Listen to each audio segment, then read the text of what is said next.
Aries, this is your reading for the next 7 days. Check natin ano yung mga energies sa susunod na 7 araw. Okay? Check lang natin anong meron.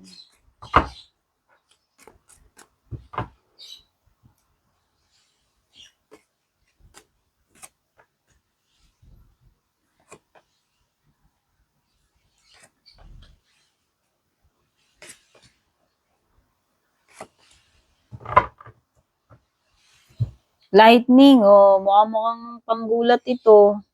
Parang tower, may mga something dito na hindi mo inaasahan. Pwedeng aberya, pwedeng delay, or it could be mga surprises, positive, negative energy man yan.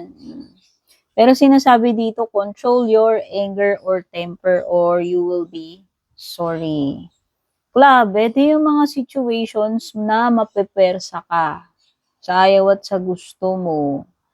Ayan o, you will be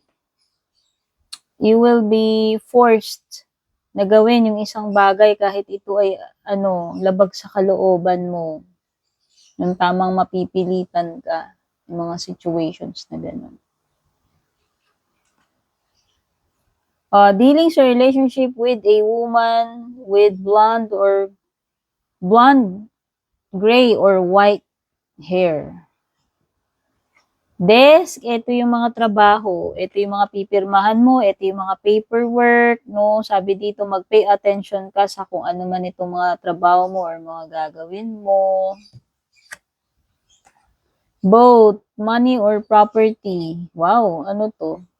O pwedeng meron ditong something na ipapamana sa iyo. Sabi rito, pwede ka daw manalo. Makapaldo, alam mo yon, may windfall Pagka ganun, pagka panalo or paldo. O pay attention to your health. Again, disclaimer, hindi ako nagbabasa about health, pero kasama sa cards to. So, nahugot natin. Hindi naman sinabi agad na meron ka kagad sakit. Pero it's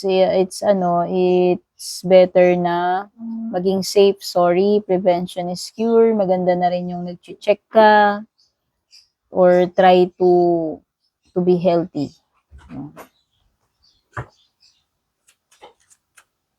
Try your best na maging healthy. Kasi health is wealth. O diba? Parang commercial. Parang commercial. Anong overall energy itong next 7 days? Ano ito? Si 4 of Pentacles. May paglabas ng pera. May bago ka na namang bibilin, pagkakagastusan, may mga bago na namang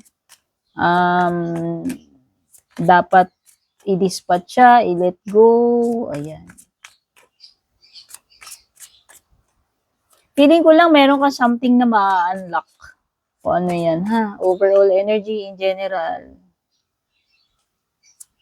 Possible challenge. O, iba sa inyo, challenge nyo dito paano kayo makakadiskarte ng pera. Pero ayun nga sabi dito kasi parang may money na paparating.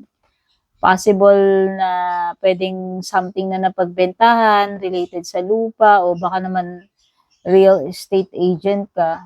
Ito na yung commission mo. Or pwedeng ibibigay sa'yo, ipapamana sa'yo, benta ng lupa, yung mga ganyan, pamana, parte. Pwede ka rin daw manalo or makapaldo. So, tingin ko, challenge mo man pera, parang blessed ka pa rin kasi may unexpected blessing na darating na pera Ano naman yung good news or good stuff this week? Good stuff this week, ayan, pa-improve na yung mga bagay-bagay. Ayan na, paparating na yung mga solution sa problema, paparating na yung somehow, magiging okay na yung sitwasyon mo. Yung iba dito, this is something na related sa healing, improvement ng health.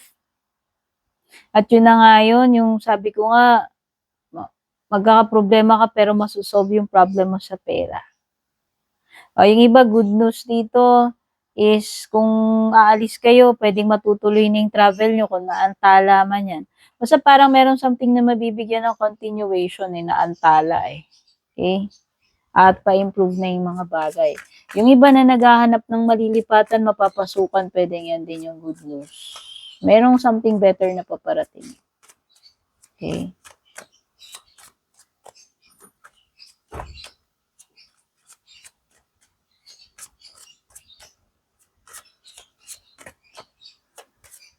Career financial.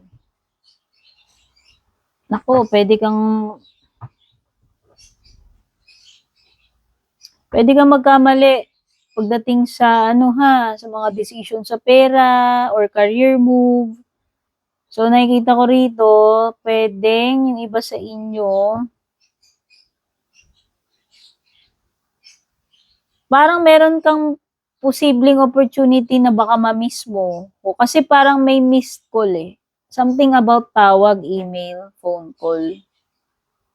Na baka mamaya mapalagpas mo yan. Alam mo yun, sayang. Kasi pwedeng tutulog-tulog ka or ewan ko kung bakit hindi mo na-miss yung tawag, sayang tuloy yung interview, sayang yung opportunity. Okay? Or parang meron ka ditong miscalculations, parang nagkamali ka ng tansya. Parang may ganun. Tingnan natin love life.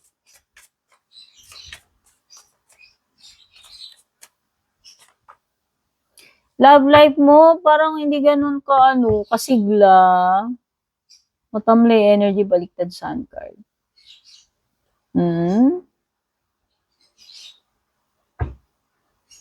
Kulang sa kulang sa energy, kulang sa dilig, Aries. Ewan ko basta parang may something dito na parang hindi ganun ka-exciting, hindi ganun kasaya, medyo malungkot, alam mo yun. Sabi ko nga kulang sa dilig. Baka boring. Baka masyado kayong busy, wala masyadong ganap, alam mo yun.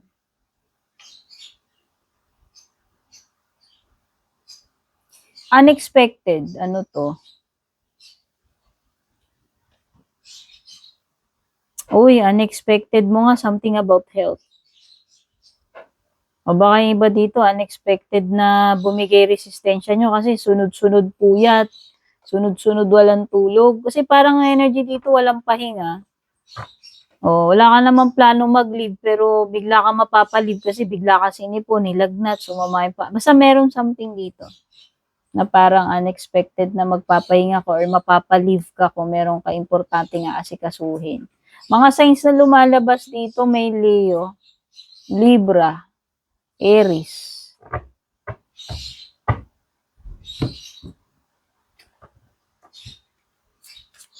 Tingnan natin ano yung pinaka-advice para sa inyo. By the way, kung gusto niyo private reading, dumiretso kayo sa nag-iisa official FB page ko. Kayo ang mag-PM. Purple Team may check sa dulo, yun lang ang FB ko.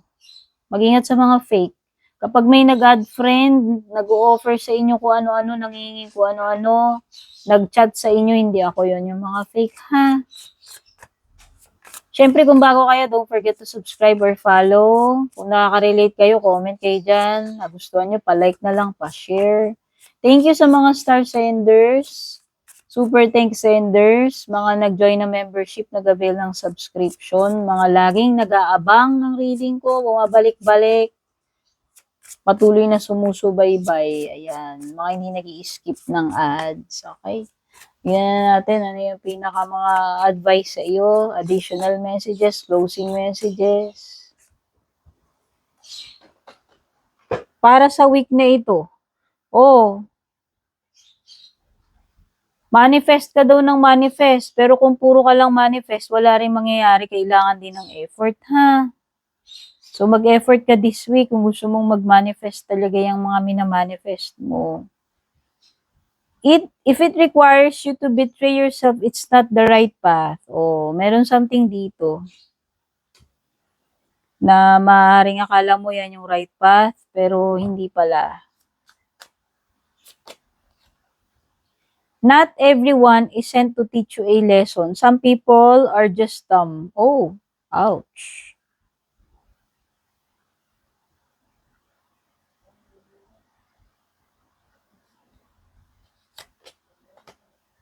Don't mistake their red flags for a vibe check, okay? Kapag may red flag dito sa person na to, wag ka nang maging in denial or delulu. Pag red flag, period. You wanted red flags, not a dampare. Uy, ang daming red flag, oh. Kaya kung meron kang person dyan na napapansin mo yung mga red flag tapos nagiging in denial ka pa, dear, ito na yung sign. Sobrang daming red flags. Okay? Thank you so much for watching. Kita-kits sa susunod. Bye-bye.